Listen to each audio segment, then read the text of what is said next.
Good afternoon, wherever you are. Good morning, good afternoon. Yes, good to see you or your avatar or whatever we have here today. Let us start with an invocation. Knowing there is one mind, one source, one spirit, that it is everywhere, omnipresent, omniscient, the creative source of the universe.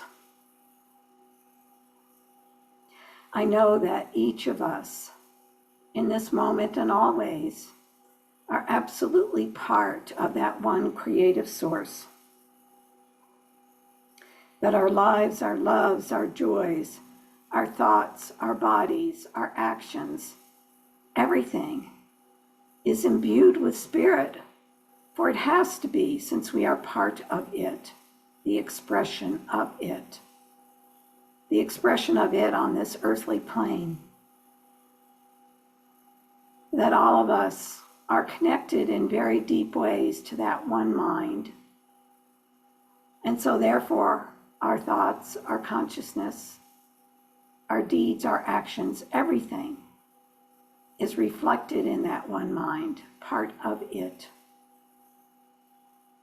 So I know in this moment, as we listen to these words of Dr. Ernest Holmes, that we are inspired by his thoughts, by his research, by his melding of all of these philosophies and religions that form the basis of the science of mind.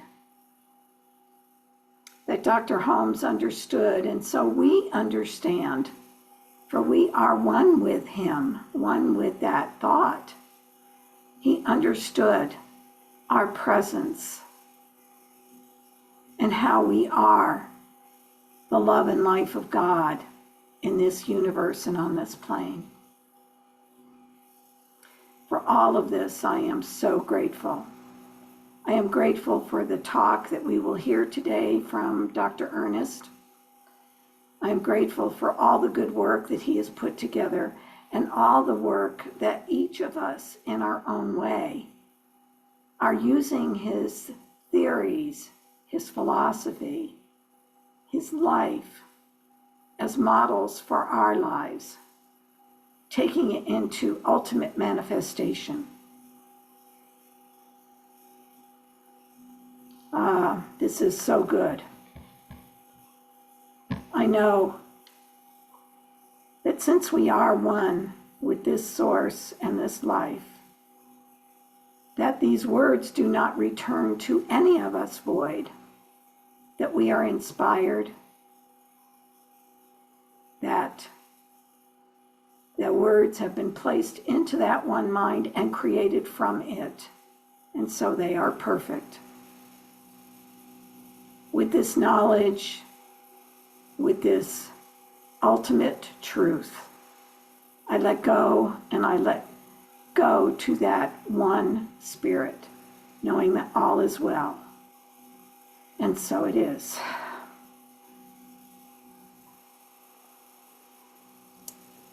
Well, good morning to all of you. I know that today we have a talk from Dr. Ernest about the power that is within you. And so he talks about how we are a reflection and how that power affects our minds and how we are part of that. Our minds are part of that one power. He talks a lot today about the basic needs of humanity and what they might look like.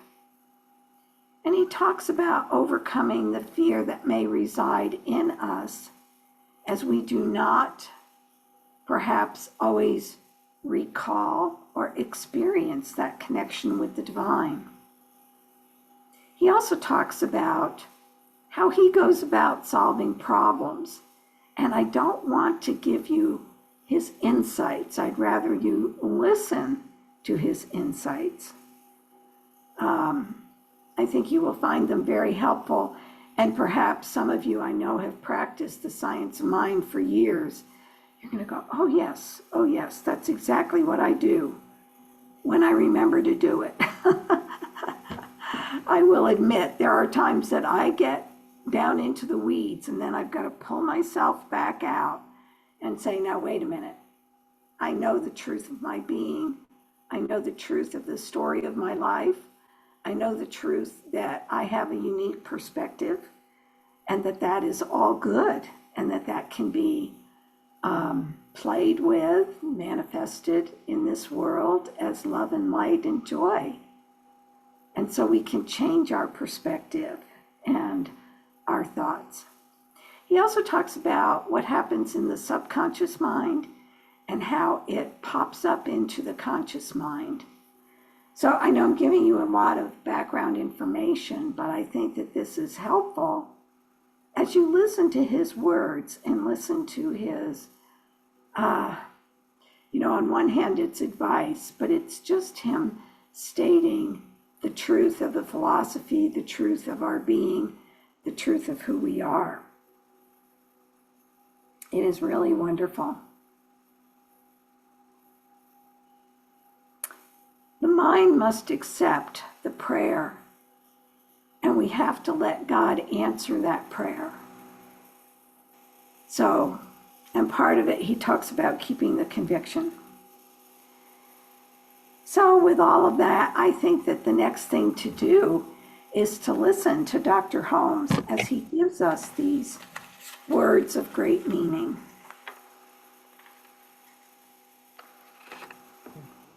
Okay, you ready, Chris? Yeah.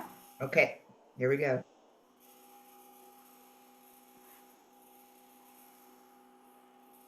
We all know that an unhappy person wants to be happy.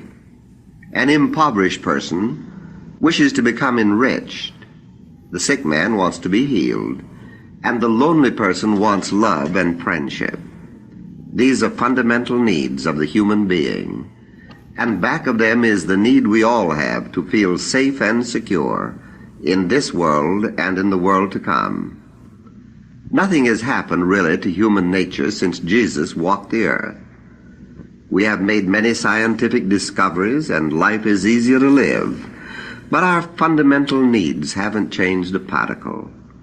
It doesn't do much good to have a washing machine in the house or a fireless cooker if we are still filled with worry and anxiety over what is going to happen tomorrow. There is something lacking when we are surrounded by everything that science has produced, and still we feel as unwhole as ever. No, our real problems haven't changed. We merely seem to have multiplied them. There is something missing somewhere, and we all know it. For you can hardly pick up a magazine or a newspaper without finding reference to our need for God. It seems as though we have to start all over again and find something that really will make life worthwhile, something that will give back to us a sense of well-being, something that will make us feel that we no longer need to suffer the fear and the uncertainty of the future. You and I are among those who are making this inquiry, and we shall not be satisfied until we find an answer. But it isn't as though the answer hadn't been given a long time ago, when Jesus, who brought to earth the presence of the living Spirit, told us that our first claim is upon God. And I suggest that we give his idea consideration. For if this claim is true, then there is an answer to our problems, and this answer will come when we link our individual lives with the one perfect life, which is God. Let's try this then, and start first with our own minds. Where did we get them? How is it that we can think? Why are we conscious? Nothing is more certain than that we never made our own minds. We never created our own ability to think. When the Bible says that God is one, and Emerson tells us that there is but one mind common to all individual men, they are telling us that there is but one mind. That mind is God, and that mind is our mind now. Let's keep this very simple and direct. There is but one mind. That mind is God, and that mind is our mind. And this mind responds to us. But since it is mind responding to mind, how could it respond other than through our own belief? Well, of course it couldn't. And so Jesus told us that when we ask for divine guidance, we should believe that we will receive it.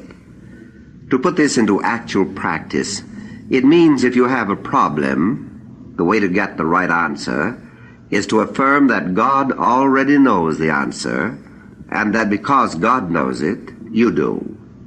But how seldom we do this. We are more liable to say, I have a problem to which there is no answer. God may know the answer, but I don't.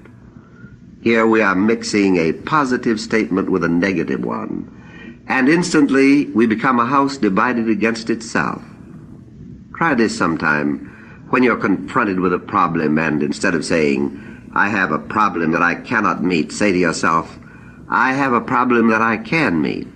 Something in me, something in my own mind, something closer than my very breath is leading and guiding and directing me right now, and is telling me the answer to this problem. Say, the mind of God in me knows the answer. When you do this, you will find new thoughts and new ideas begin to flow up through your thinking, which will give you the solution to your problem. Think and act and live as though the answer were coming up into your conscious mind right now. You see, it isn't enough to say that God is all there is. It isn't enough to say that there is one life and that life is God. This statement is not complete so far as we are concerned until we say, there is one life, that life is God, that life is my life, right now, right here, within me. There is but one intelligence in the universe. It made you and it made me. And through us, it made the toy balloon and the steam engine. It was always the one mind doing these things. And each one of us using this mind individualizes it. There is one intelligence in everything that responds to us the way we use it. In every cell of the physical body there is a divine intelligence responding to us. And this intelligence is a lower form of mind stuff and energy, mind creativity that always responds to the higher form. And in this instance, the higher form of intelligence is our conscious awareness, our conscious thinking, the mind that we are using every day. This mind stuff is in every atom, and it is in every cell of our body, in every organ and function. It is constantly responding to our affirmations and our denials of life. This divine intelligence has created this physical body so that it runs automatically when it isn't interfered with. But our conscious minds are continuously interfering with this divine pattern. And so we are in conflict with ourselves and the lower forms of intelligence that make up this physical body. And our thought unconsciously is continuously disturbing them. And we are not aware of it.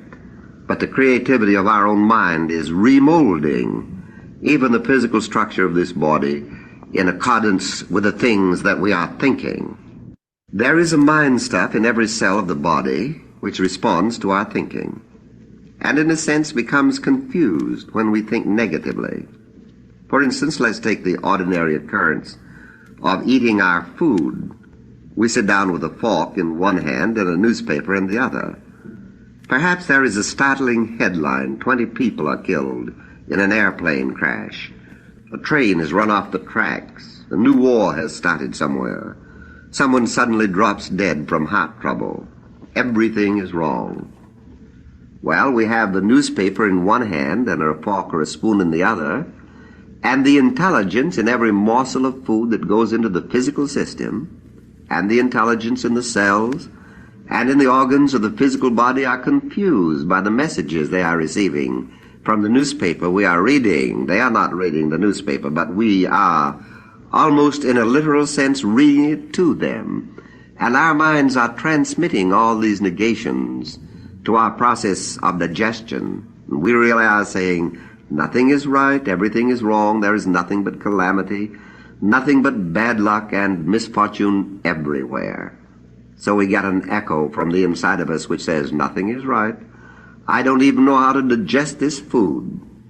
And then we get a funny feeling in our stomach and we say, oh, my poor stomach. I don't digest my food properly. I must find another kind of a diet. And so we try the new diet. But we still have the spoon or fork in one hand and the newspaper in the other. And the new diet doesn't agree with us any better than the old one. Remember, the mind stuff in you is combining with the mind stuff in your digestive tract. And whether or not this food is going properly to assimilate will largely depend on your thinking. Now let's reverse this whole process and sit down quietly and calmly at the table and begin to think how wonderful it is that we have the privilege of eating. How wonderful it is to realize that there is an intelligence within us that does know how to digest our food. We really haven't anything to do with it anyway. A power greater than we are is doing it. Now happy we are that this is so. Then the messages that go out from our conscious thinking through the food and into the subconscious reaction of the body will be happy ones. Of course, we want to simplify this whole thing, and we don't want to have to spend many hours every day thinking about our digestion or our hearts or livers or our lungs. We don't want to be self-conscious about them at all because that isn't good. That depresses them. So we have to find a few simple affirmations that will be like a blanket coverage, sort of a general insurance policy that everyone needs. This simple coverage would be something like this. There is a divine life in every atom of my being. Every cell is alive with this life. This life is one life, therefore every atom of my being, every cell of my body is in harmonious unity with this life. There is one life, that life is God. That life is my life, and that life is perfect. It is harmonious, it is happy, it is whole. Not only do our physical bodies respond intelligently to our affirmations, everything in life does. Our success, our happiness, our ability to get along with others, everything is included in the one mind that flows through all things. It is impossible for a person to find happiness if he looks for unhappiness. It is difficult to find success if one looks only for failure. It is impossible to find love if we are looking for hate. We don't have to take time to affirm that this person or that person or some other person is going to like us, but we do have to take time to say, I am one with all people. There is nothing in me that dislikes anyone. Our complete coverage here will be to daily affirm that everything we do and say and think is inspired by divine wisdom. And we do have time to affirm these things every day. Everyone has the time if he will take it. The mind that is in us is the same mind that is the mind of God, for there is but one mind. And when the mind within us meets this mind, it should come together in harmony, in joy, and in peace. We do have time to say, I am being directed by divine intelligence, which always moves in love and harmony. I always establish right relationships between myself and what I am doing. We do have the time to say, every good and constructive thing that I think about finds fulfillment. There is one presence in which I live and move and have my being, which prepares the way for me. This is what Jesus meant when he said that we should seek the kingdom of God first. For the kingdom of God is a kingdom of wholeness. It is a kingdom of love and harmony. When we look about us and see the great array of things this intelligence is doing, the tree, the plant, the animal, the sunset, we realize that this intelligence flows into everything, makes everything exactly what it is. And so we should practice always the affirmation of this divine intelligence flowing through us, flowing through everything, and making everything in our lives what they ought to be. And to you and me, who are using this divine causation, this infinite, perfect thing within and around us. It should be as something warm and colorful and intimate. And I think this is one of the secrets, that we are not only one with the divine law of good, we are one with the living spirit of a divine presence of love, of truth and beauty, more intimate to us, as the Talmud said, than our own neck vein. And as the Bible says, in him we live and move and have our being.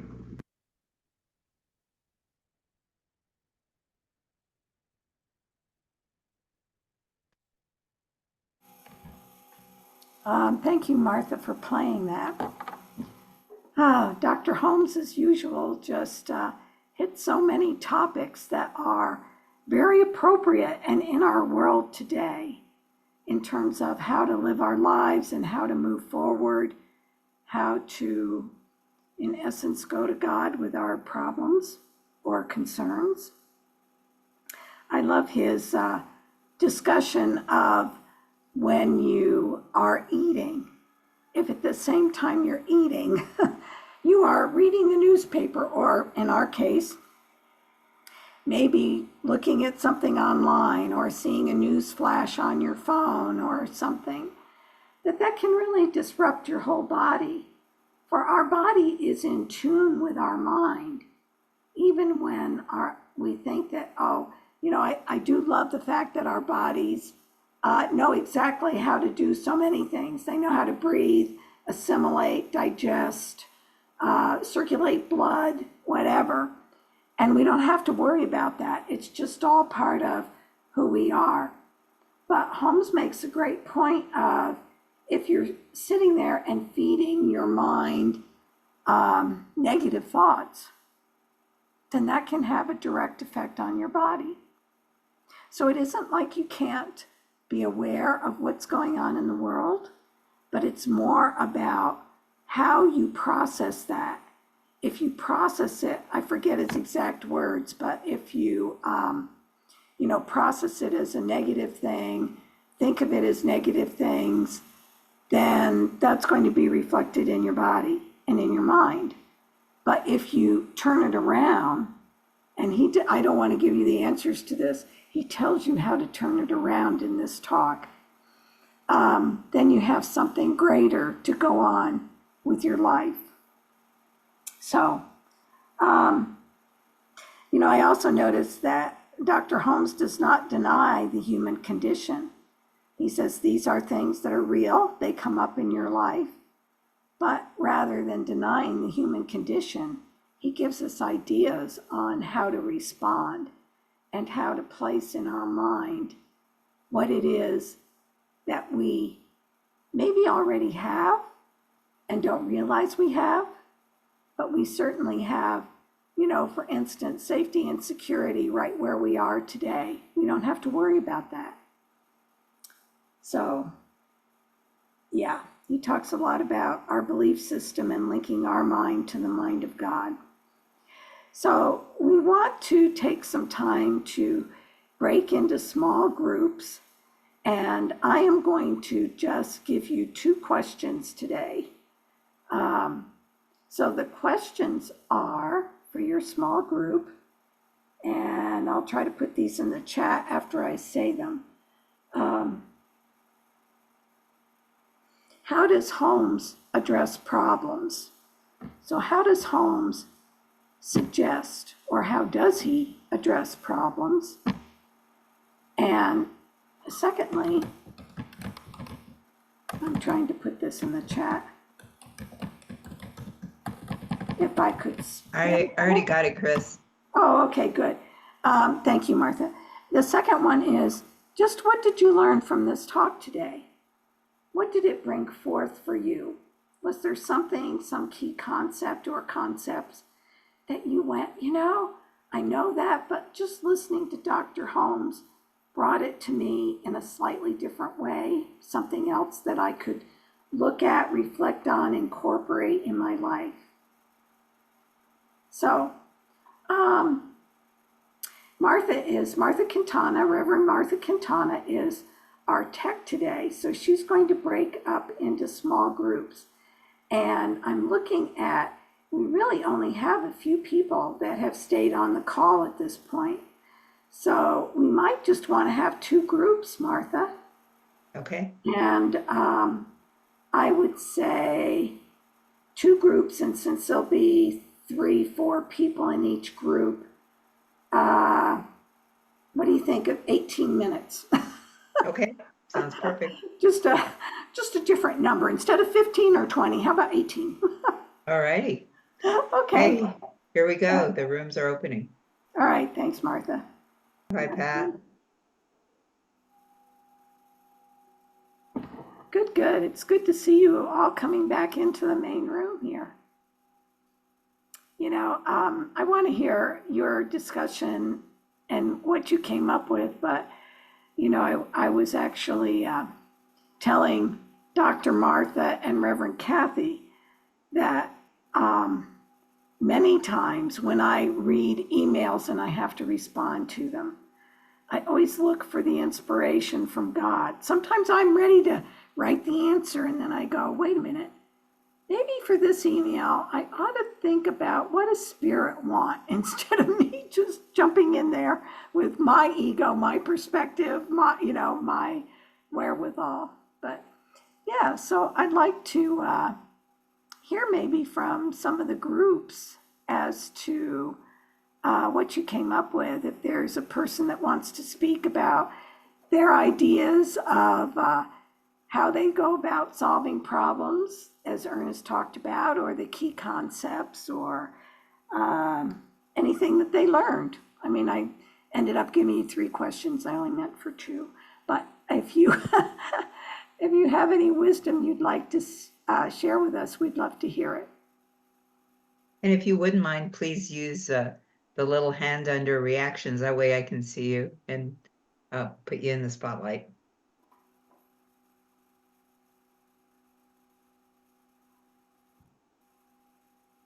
There's Annette. Okay. Well, we talked about how Ernest Holmes quoted Jesus saying, "It is done unto you as you believe," and how those affirmations help you to believe. And we talked about whenever we hear a negative, reframing it, changing it to the opposite positive that he talked about. When you hear something negative, reframe it in your mind and turn it into the opposite positive affirmation, and keep saying those affirmations. You know, our senior minister at CSL Dallas, I remember once somebody asking her the question, how many times should you say an affirmation? And her answer was, a lot. A lot. Yes, Until it manifests.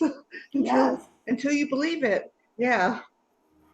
yeah, Yeah. And if I heard another CSO minister say, when an affirmation doesn't manifest, it's because you've got a counter belief in your subconscious that is stronger, and the stronger thought is going to win. So I think Ernest Holmes is saying, keep saying those positive affirmations so that you can change, because we're all capable of change your negative into the positive. yeah, Yeah. yeah. Thank you, Annette. Thank you. I think those are great points. Those are great points. I remember, you know, I used to be in charge of a bunch of practitioners at Mile High, and the question would come up sometimes like, how many times should I treat for somebody until you see a manifestation? And the manifestation may or may not be what, you know, maybe that person wanted you to heal their broken leg in a week. Maybe that's not the manifestation, but the manifestation might be that they're able to get around, they're enjoying their life, they've, you know, it may be a whole bunch of other things that surround that particular thing. And it may also be that their leg gets healed in a week. Who knows? but you just keep praying till there's a manifestation. Yeah. Yeah. So thank you. Thank you, Annette. I see that Steve has his hand up. I do have my hand up. Thank Hi, you. Steve. Thank you for letting me join you today. Sure.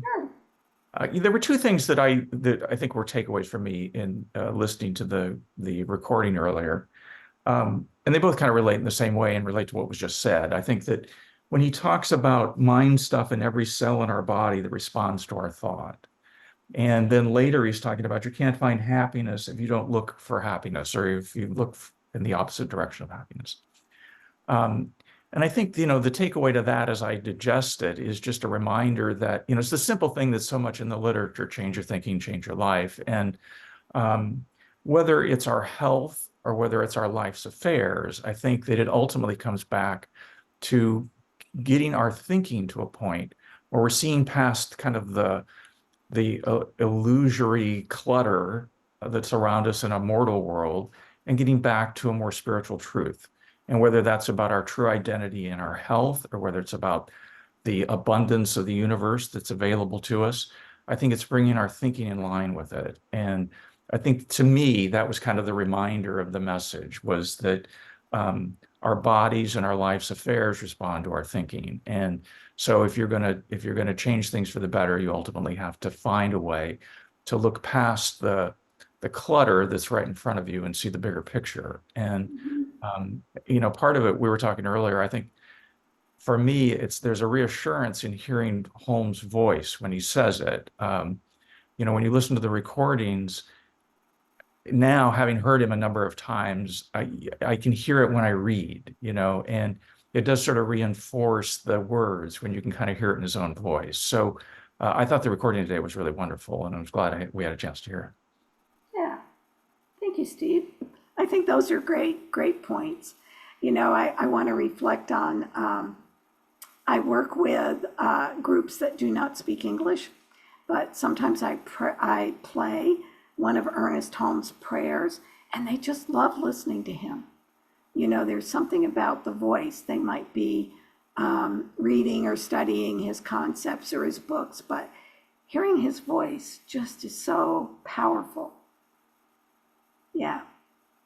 Yeah, so thank you. Thank you.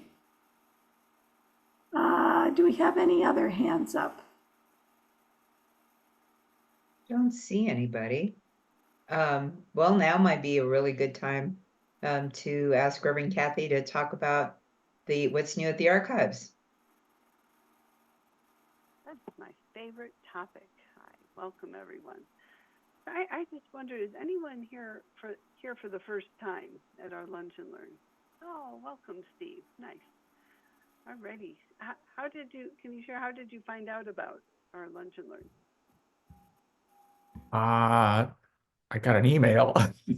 I went in to look up for some material and bought a couple books, and somewhere I think signed up for an email. Perfect. Well, that's wonderful. So that's actually my first thing I'd like to share is it's really great to sign up for our newsletter. We try to be gentle with it. It's just a couple times a month, but it's filled with the new things that are happening here at the Science of Mind Archives. And so I am going to take us on a little tour. We're going to head over to the website real quick. And it is scienceofmindarchives.com. And we just even the first page is where you can find a lot of new things. Like we just had our annual Ernest Holmes virtual birthday party, and the recording's available. And a lot of things are on YouTube, and so we're going to head there in a minute. But you can just very quickly click here, or you can. Reverend Mark Gilbert shares a story about creating the book Ernest Holmes at Asilomar. There's his video. Let me just say welcome, and it's really neat. We have a plugin, I guess is the technical WooCommerce term, or that anything new pops up on our home page. And you can see that I am logged in already. So you can join us as an individual, and just for $10 a month, you can get up to 20 downloads. Or if you become a friend of the Science and Mind Archives for just a little bit more, $16 a month or $189 a year, it really supports the important work that we're doing here to preserve our history, to digitize these real frail old recordings on reel-to-reel tapes, and to make them available for everyone here. So that's under the Join Us tab. And honestly, the audio recordings at this moment are available if you have a website subscription or if you're a friend. And so how cool, like I can go right here and I can click on this recording and then download now. And it's that easy to get to it. So we try to make it pretty simple on our website to access things. And then Ernest will just start talking to you. And so we've been digitizing more and more audio recordings that have just been old in boxes. They're like 70 years old. I mean, think about it. They haven't been heard in 70 years, and we're making them available through the work here. So we are a 501c3 nonprofit organization. We are separate from Centers for Spiritual Living, but we work very closely and collaboratively with them. So your financial support just supports the good work we're doing here. Right here is something new and, well, it's been around for a little bit. So we're looking for a new home for our archives. We've been lovingly housed out of CSL home office for 13 years, and they're selling their building. And so CSL is going virtual, and we still need a home so we can continue to house our important archival items and make them available to everyone. So this is our little campaign to raise relocation funds. And I'm trying to think if we have our little buy a box campaign. If you actually, let's just go there. If you go to the donate button, we have a purple box, and I do like purple, so I did set up that box.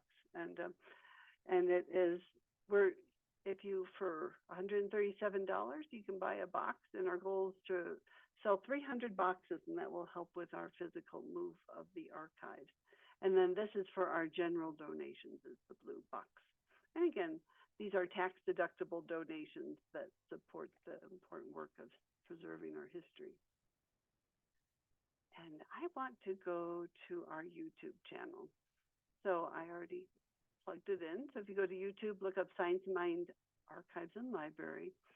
And oh my goodness, if you like these lunch and learns, you can find all the recordings here. And I do give kudos to Dr. Martha Quintana. It was her divine idea that started this last year. So we did them all through 2023.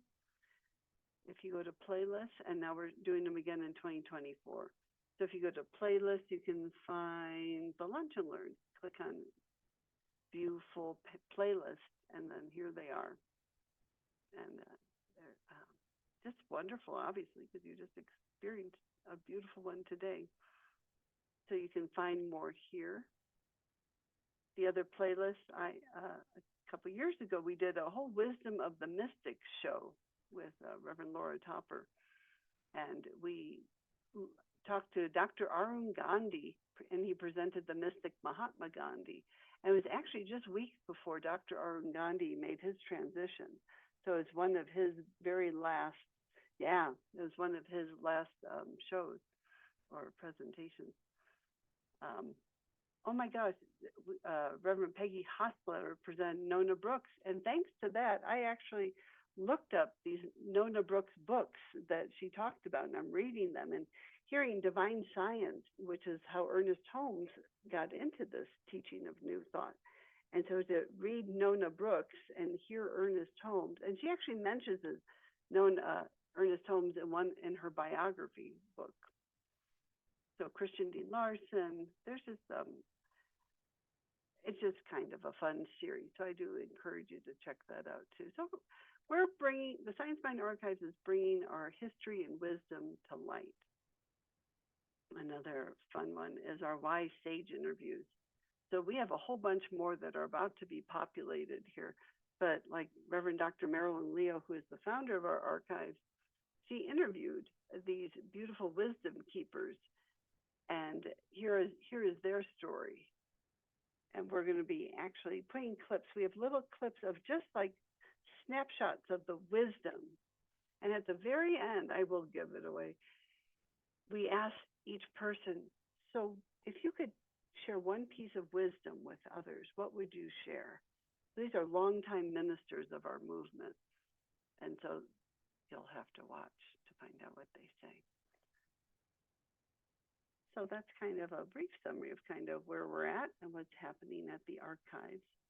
Does anyone have any questions?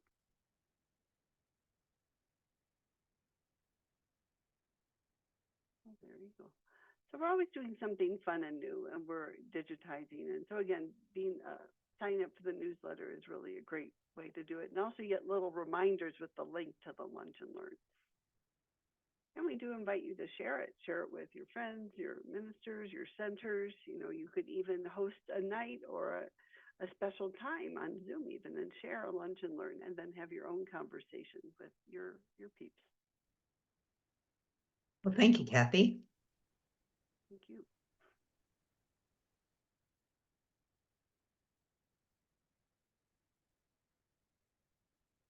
Well, Reverend Chris, you're on mute. And is there anything else before we close?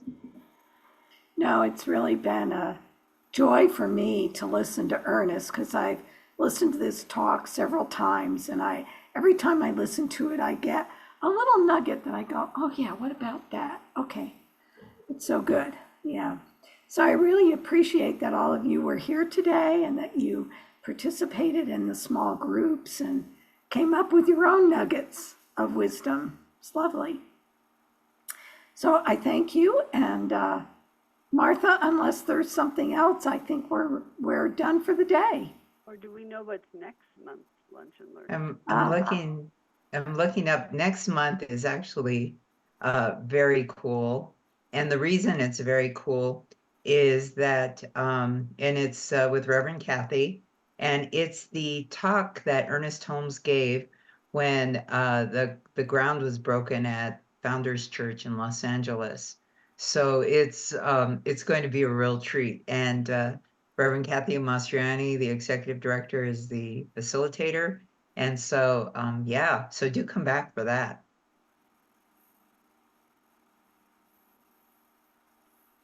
And it'll be on March the 21st, third Thursday, high noon. Be here. It's like springtime too. Yeah, Celebrating exactly. spring. All right. Well, thank you all so much for being here. We're grateful for you.